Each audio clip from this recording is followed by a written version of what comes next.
Bienvenidas y bienvenidos a esta nuestra octava semana y nuestra última semana en este proceso de formación que hemos tenido en relación a la asignatura de Gobernanza Urbana y Políticas Públicas.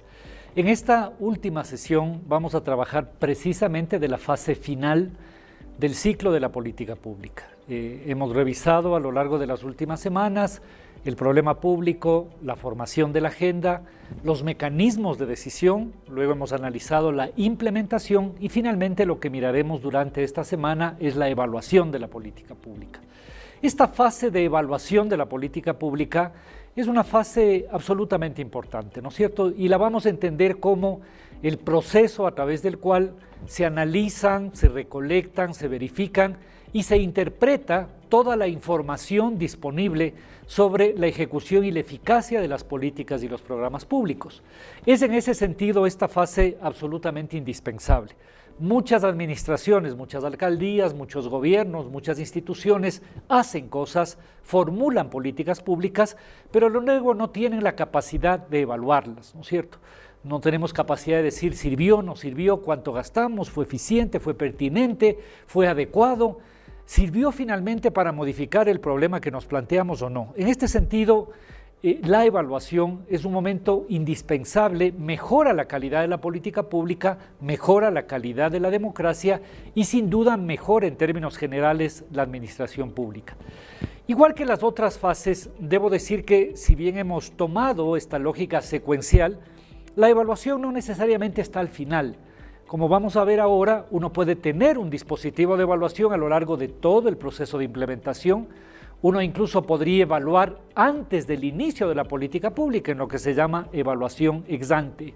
O uno puede evaluar incluso una vez culminada esa para mirar los impactos que tendremos después.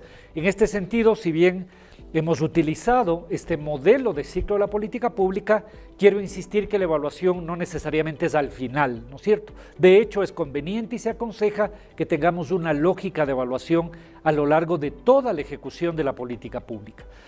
Dentro de este conjunto de elementos de la evaluación, es muy importante, y voy a insistir, en la evaluación que se llama de los impactos, ¿no es cierto? Finalmente, cómo esta política pública al final modifica o no esos problemas que generaron esta política.